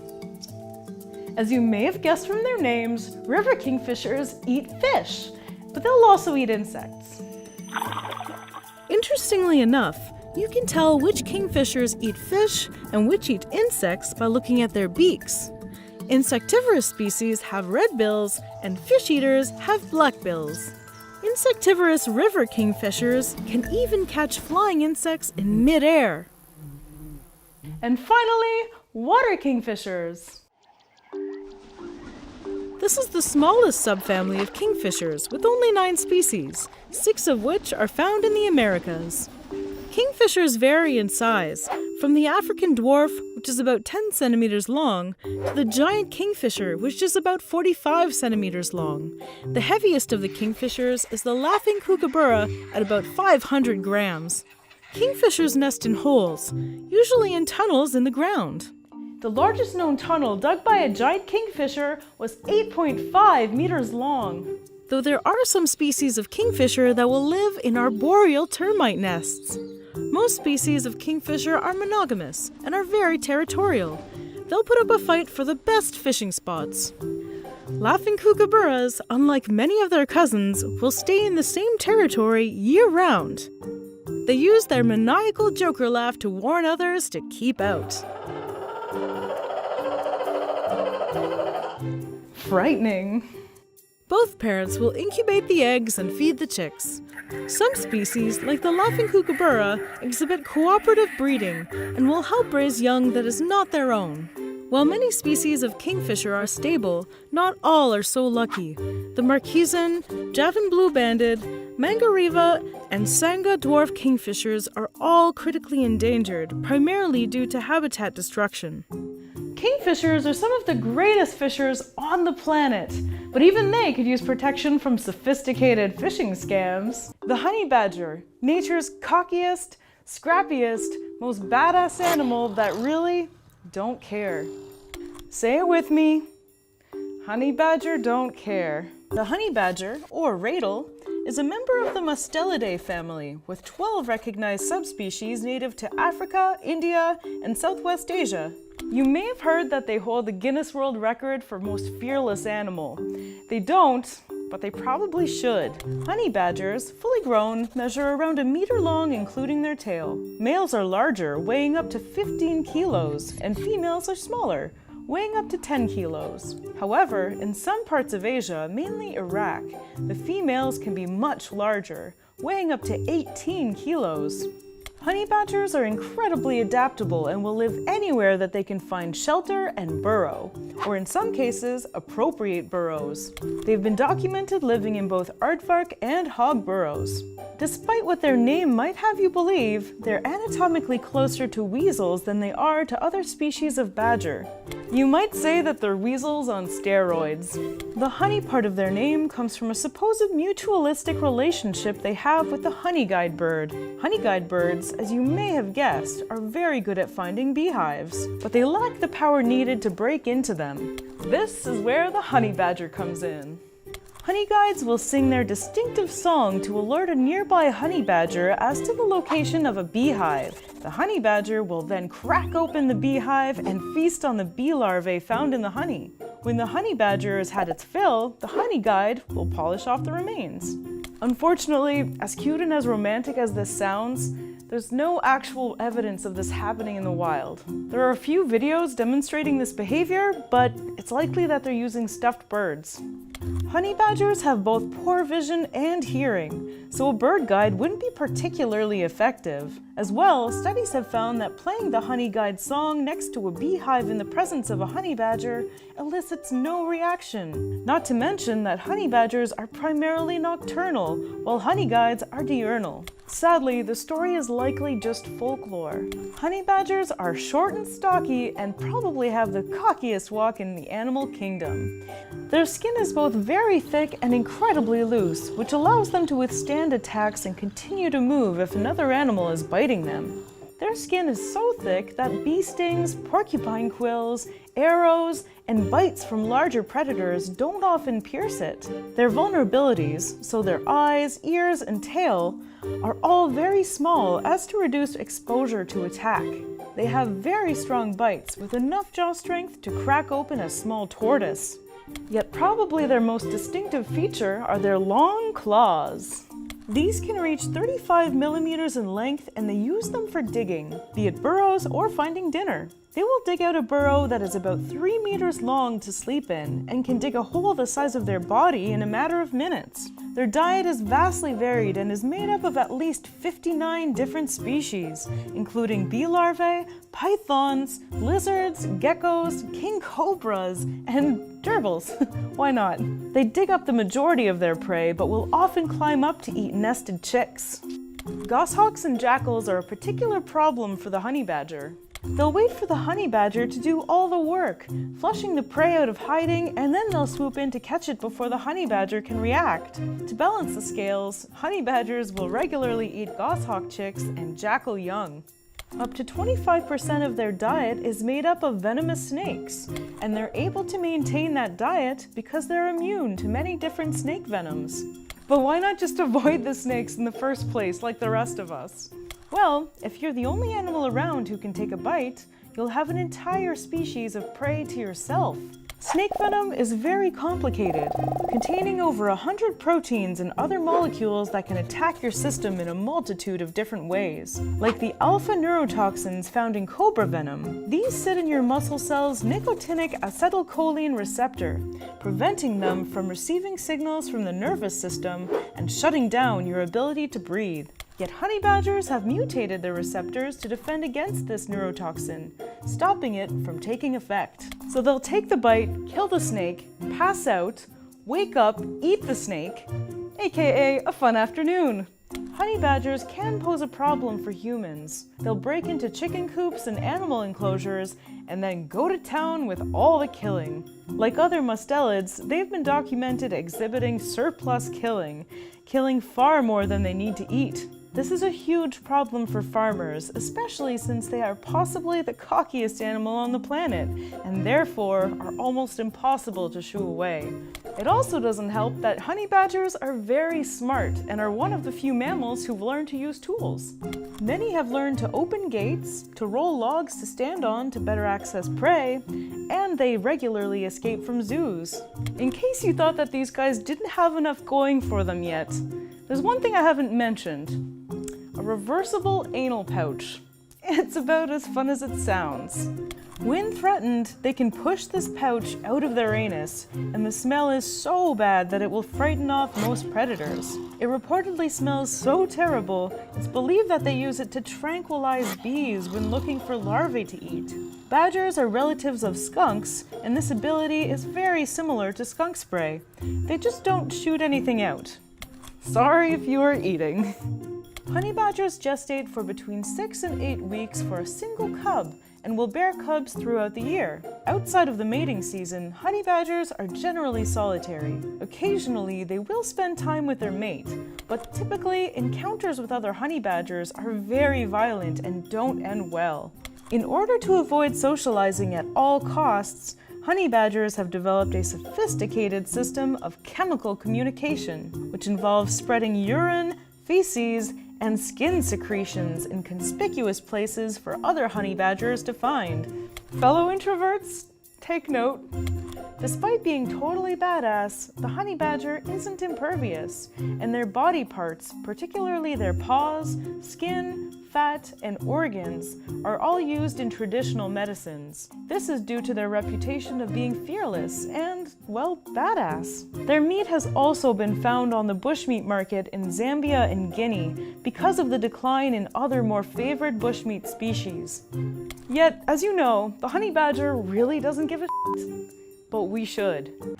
This utterly unique plant may look dead, but some individuals have been alive since before the foundation of Sparta. This is Sparta! While this octopus-like pile of dried-out leaves may not be the world's prettiest plant, it's certainly one of the most peculiar. This is Welwitschia. Today we're talking about one of the oldest plants in the world. This one looks like it's definitely seen some things. It's not easy on the eyes, but that's okay, because today we're going to be looking at the inner beauty of the Welwitschia. Welwitschia mirabilis is endemic to the arid and semi-arid regions of western Namibia and Angola. It's the only species in its genus, Welwitschiaceae. The English name for this ancient plant comes from the first European to describe it back in 1859, Austrian botanist Friedrich Welwitsch, but it's more commonly known as tree tumbo. Carbon dating has revealed that some specimens of Welwitschia are upwards of 3,000 years old. To give some context, that's 1,000 years before the ancient city of Petra in Jordan was built. And around the time the first colossal stone heads were carved by the ancient Olmec civilization in what is today Mexico. They were sprouting just at the beginning of the Zhou dynasty, the longest-running dynasty in Chinese history, which lasted 790 years. These plants were already 300 years old when Homer's Odyssey was written. I told you, these guys have seen some things. Welwitschia range in diameter from 60 to 120 centimeters, but only grow upwards about 30 centimeters off the ground. Their claim to fame is that they've got the longest living leaves of any in the plant kingdom. These leaves grow continuously throughout their lives in 2 ultra-long leathery bands. That's right, that cluster of leaves that make up the Welwitschia are just 2 individual leaves. At their rate of growth, a single leaf can grow 150 meters in 1,000 years. The fresh green part of the leaf stays about 3 meters long. As it grows, the ends wither slowly, leaving a long trailing section of dead leaf still attached. The desert winds whip the leaves, causing them to split into ribbons, making this plant look like a dried-up desert octopus. These octo-like leaves grow from the large woody stem, which is mostly subterranean. Welwitschia is a phreatophyte, meaning it has very deep roots that allow it to access moisture deep below the surface. The taproots of the Welwitschia are said to look like giant radishes. While Welwitschia can live for an obscene amount of time, it can be a challenge for them to reproduce. And seeing a juvenile Welwitschia flopping around in the wind is rare for a couple of reasons. First, a fungus commonly infects the seeds, which affects their viability. It spreads through its namesake, the Welwitschia bug, a local species known to swarm the plant for its nectar. The bug spreads fungus, but it's also thought to be one of the plant's main pollinators. The second reason is that seedlings need more than 55 millimeters of rain to germinate, which doesn't happen very often in the Namib Desert, where it only averages 40 millimeters of rainfall a year. As a result, groups of Welwitschia that sprouted from the same germination event over the millennia can be found clustered together. Welwitschia don't live more than about 100 kilometers from the coast, in what is known as a fog belt. The fog is created when the hot Namib Desert air meets the cold current from the Atlantic Ocean.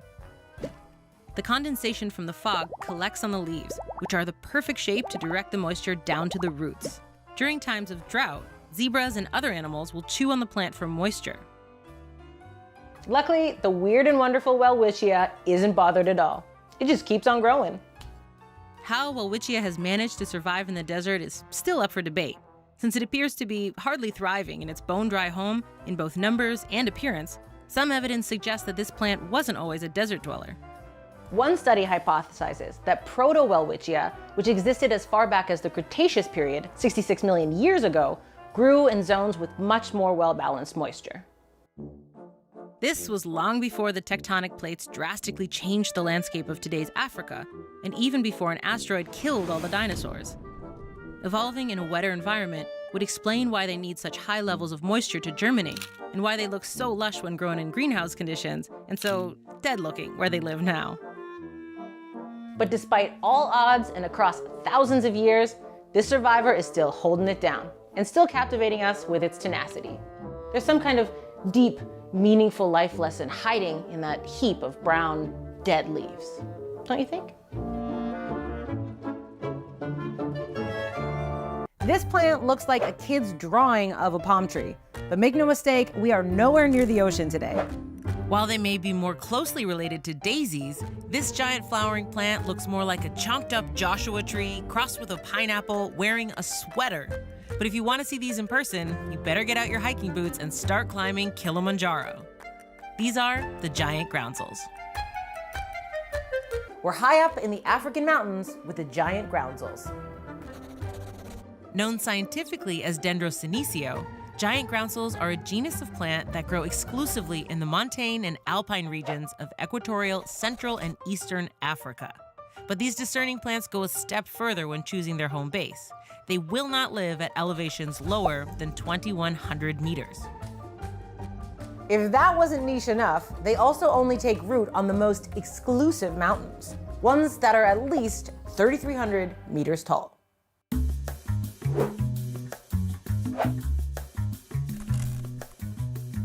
Mount Kilimanjaro, the tallest mountain in Africa, is famously dotted with these alien-looking beauties. One species, Dendrosenecio kilimanjari, is even named after its mountainous home. And because living on the highest mountain somehow isn't high enough, some giant groundsel individuals can even stretch 10 meters up into the sky. Although they're often as big as trees and have woody trunks, giant groundsels are actually flowering plants. The enormous family that giant groundsels belong to is called Asteraceae and is referred to as the daisy, aster, or sunflower family, which is one of the largest flowering plant families in the world. The closest relative of giant groundsels that we know of is Cineraria deltoidea, although this short, sprawling plant only reaches a fraction of the height of its giant cousin. An event of evolutionary radiation occurred relatively recently among giant groundsels in East Africa, meaning that a lot of different species evolved in a short burst as they spread from mountain to mountain and made their homes at different elevations. Today, 11 species are generally accepted, but of course, it wouldn't be botany if scientists weren't constantly arguing this number. Giant groundsels are known as rosette plants because of the way their leaves grow in a circular pattern. This type of leaf growth is common across the plant kingdom and can be seen not only in the Asteraceae family, but also everything from succulents to agave. Usually, rosette plants grow flat and close to the ground to protect themselves from drying air, excessive heat, and the munching mouths of browsing animals. The common groundsel, for example, is one of those ground-hugging types, only reaching max 40-ish centimeters tall. But giant groundsels have taken the rosettes to the skies. Each giant groundsel rosette contains between 30 and 120 leaves. As new ones grow from the center, the outer leaves wither and turn brown. Some species that live at lower altitudes, like Dendrosenecio orisi rosenii, tend to drop their leaves when they die, leaving a skinny stem. Those that live higher up, however, keep their dead leaves attached, which creates the classic shape of the giant groundsel called the marcescent frill. The candelabra-like way these plants grow even has its own name, dendrosenecio branching. Each stem carries its own rosette, which can reach widths of up to 1 meter across. In addition to making this plant look like a spiky ice cream cone, the stacked up leaves actually do serve a purpose. Temperatures at these higher elevations regularly drop below freezing, with one scientist describing the giant groundsels' climate as summer every day and winter every night. The marcescent frill insulates the plant during those long wintry nights. Just imagine if you didn't shed any of your dead skin cells and they just built up like a flaky yet surprisingly cozy sweater. For yet more protection from the cold, the rosette curls backward on itself when the sun goes down and reopens as soon as the first rays touch it again in the morning. This cabbage-like nocturnal formation is called a night bud. And no, I won't be making any jokes about that. Maintaining the dead leaves on the frill may even have a nutritional benefit. Just below the living tuft on top, there's a zone of putrefaction, where the freshly dead leaves clump together in a sticky, rotting mass. When they emerge below this zone, they're 1/10 of their original size and are as dry as soup crackers. It's been hypothesized that the plants immediately reabsorb the nutrients from the dead leaves, which is supported by the fact that giant groundsels, young and old, have consistent levels of nutrients like phosphorus and nitrogen. Giant groundsels don't flower regularly. Instead, they experience irregular intervals of what's called synchronous flowering, with a significant portion of their population flowering all at the same time. Because they're not actually trees, giant groundsels lack the growth rings of trees that can tell us how old they get. Instead, botanists took advantage of these never-falling leaves to figure out the plant's age by measuring how much stacks up in a year. That's how we know that the tallest specimens of giant groundsels could be as old as 250 years. So it turns out these Zeus-looking blooming plants are as old as they are weird. Local legend says these patches of bare red earth are footprints of the gods. Their name may sound mythical, but these fanciful formations are very real and have been stumping scientists and stirring up controversy even after decades of study. These are the Namibian fairy circles. Today we're talking about Namibian fairy circles. These fantastical circles of stipegrostis grasses are here to sprinkle some pixie dust on our explorations into botany. Namibian fairy circles can be found stretching across thousands of square kilometers of arid grasslands in Namibia and southern Africa. The circles themselves range from about 2 to 10 meters across and are spread out about every 5 to 10 meters. The further north you go, the larger the circles become, with some in Angola reaching almost 40 meters across. There are different types of rings in the world, but to be a true fairy circle, they have to meet 3 criteria. 1, they are empty gaps in grassland without a central insect nest structure. 2, they have the ability to form spatially periodic patterns. And 3, they're confined to a narrow, arid climatic envelope. When densely clustered together, the circles form a distinct hexagonal pattern that has mystified scientists. Fairy circles are not to be confused with fairy rings, which are mushrooms that grow in otherworldly-looking halos. Unlike fairy circles, we have a clear understanding of what causes fairy rings. The mycelium, the root-like network of a fungus underground, grows outward from the center. As the nutrients are depleted, the mushrooms in the center die, leaving a magical-looking ring that has been the root of myth and folklore around the globe. Before we get into Namibian fairy circles, I'm going to stop right here and give you a spoiler. Despite decades of research and investigation, no one really knows why these circles exist. All we have is a handful of theories. The reason it's been so challenging to unravel the mysteries of the fairy circles is that no one has ever actually witnessed one in the making. Fairy circles occur in very remote and arid areas, with between 50 and 150 milliliters of rain, which makes observing them very tough. What we do know is that the bare center of the fairy circle will stay naked for potentially 100 years, not moving or changing in size the whole time it exists. A study that observed these fairy circles over a 50-year period determined that 97% of them remained unchanged, even after several years of drought, during which the grass died off. When the grass grew back, they grew back in the same circle formation as if they had never left. So let's dive into a few of the non-supernatural theories behind the creation of Namibian fairy circles. One blames termites, which coincidentally is my go-to explanation for everything. I can't tell you how many times termites ate my homework growing up. This theory suggests that termites clear the grasses to allow moisture to accumulate at the center of the circle underground. The termites can then access this precious resource. This hypothesis doesn't necessarily hold water, though, since there aren't always termites present where fairy circles are found. Another theory also taps into the fact that the center of the circle has a higher moisture content than the soil under the surrounding grasses. This one suggests that the grasses themselves grow in this distinct pattern, a process known as spatial self-organization.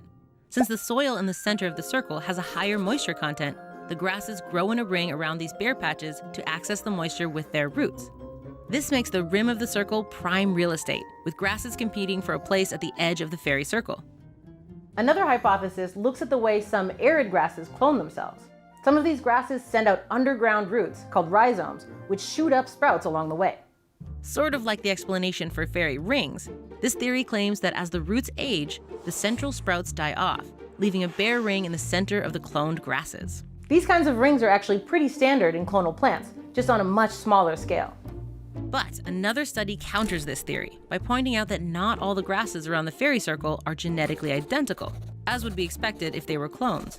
In fact, the grasses around the circles show high genetic diversity. This has led scientists to determine that these sorts of rings are not fairy circles and are more accurately referred to as just plain rings.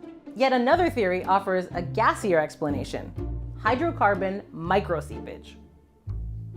This theory hypothesizes that gases like methane, propane, butane, and ethane leak from below, killing the grasses that would normally grow in the bare spots. It's possible that a combination of these phenomena are the explanation behind Namibian fairy circles, but southern Africa is not the only place these circles can be found. 10,000 kilometers away in Western Australia, fairy circles were also discovered in 2014. Despite the distance between them, the spatial pattern of the fairy circles in Namibia and Australia's remote outback are essentially the same. It's this common denominator of the hot, dry climate that suggests that the self-organization theory is in fact the winner after all. But more studies need to be done before any definitive conclusions can be drawn. Regardless of how they come to be, Namibian fairy circles continue to enchant us with their magically mathematical arrangements. Maybe one day we'll come to understand their mysteries, but in the meantime, we can take pleasure in the speculation, or just blame termites.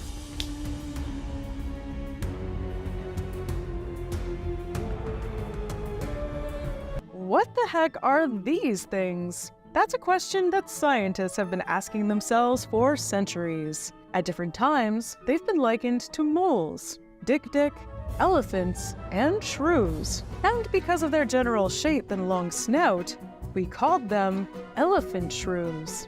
But as we learn more about them, we're realizing they're weirder than we ever thought. Because of this, their old name is falling out of fashion, and Sengi, their local name, is quickly becoming the standard. These are the Sengi, Africa's secretive sprinters. Sengis, or elephant shrews, are some of the most mysterious animals in Africa. They live close to hundreds of millions of people, but most humans can go their entire lives without seeing one alive. Why is that? Sengis are found in Africa, from Morocco to South Africa.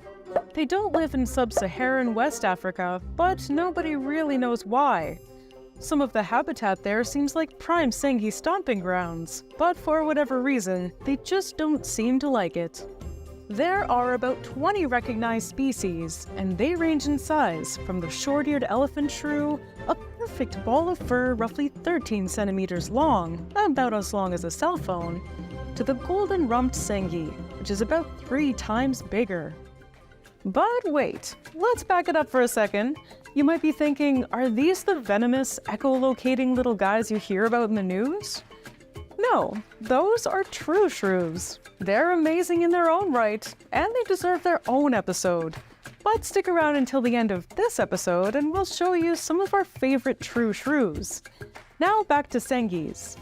From a distance, Sengis look like classic insectivorans. They might not look out of place next to solenodons, moles, and moonrats. Yes, moonrats are a thing, but the similarities are just superficial, a case of convergent evolution. Africa was isolated from the Cretaceous to about 20 million years ago. This was a time before carnivorans, rodents, and ungulates made it onto the continent. The descendants of the mammals that lived in Africa back then are more closely related to each other than to the mammals that got there later. That means that Sengis are genetically closer to elephants, aardvarks, and dugongs than to true shrews. But anyways, enough about their family tree, let's look at what these little guys do. Sengis are voracious insectivores with an extremely high metabolism. Some species spend 80% of their day looking for food. Their long snouts probe the ground, and their massive tongues flick food down their gullet. They're like miniature anteaters on stilts. Their whole life consists of looking for bugs, patrolling their territories to prevent other Sengis from stealing their bugs, and trailblazing. Elephant shrews are monogamous, but they don't spend a lot of time together. They share a plot of land, and the female protects it from other females just as ardently as males protect it from other males. But they forage on their own, sleep by themselves, and if one dies, they get quickly replaced. The one aspect where there's some cooperation is trail maintenance. Sengis need clean trails to make quick escapes. A single pebble or twig could trip them off balance and allow predators to catch them. When the females are nursing babies, the males do about 80% of the trailblazing and maintenance, helping her spend less time in the path of predators. If there's one thing we can be sure about in Africa, it's that there are predators everywhere. Mambas, forest cobras, martial eagles, and Vero eagle owls, among many others, will happily take a Sengi. Thankfully, elephant shrews are fast.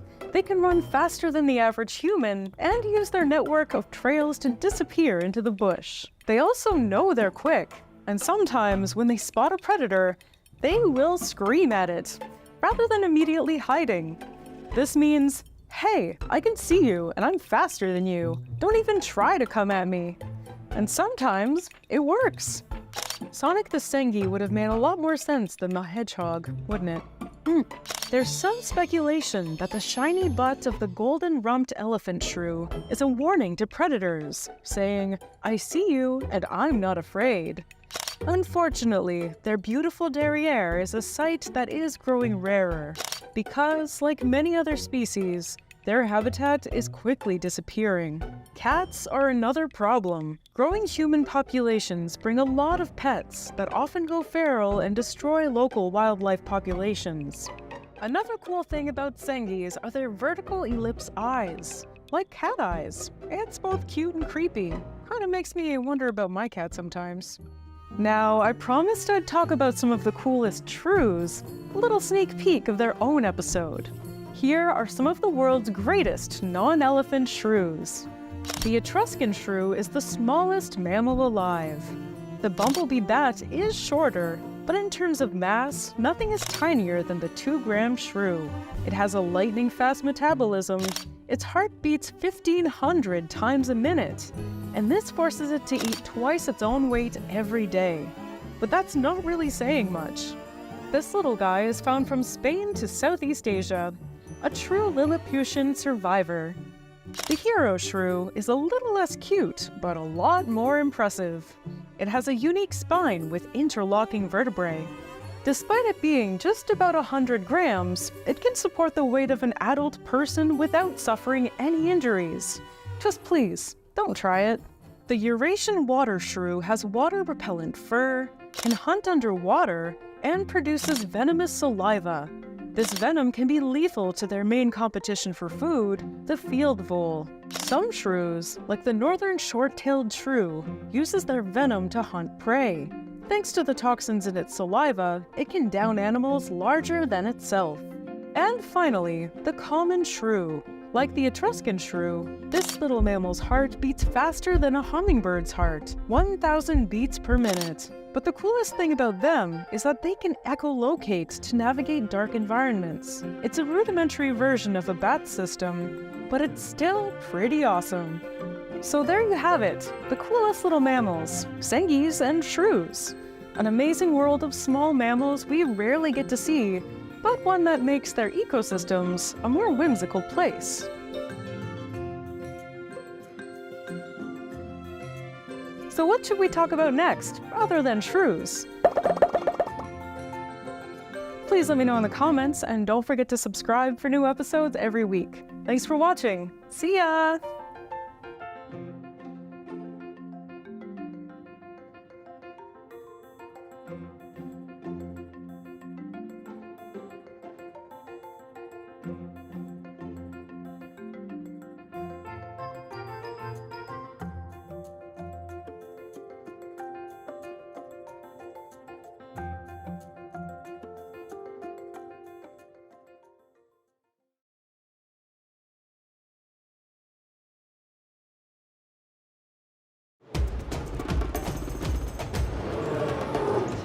Lions are called the king of the jungle, even though they don't live in the jungle. But when you can do this, you can be the king of whatever the hell you want. All hail the king.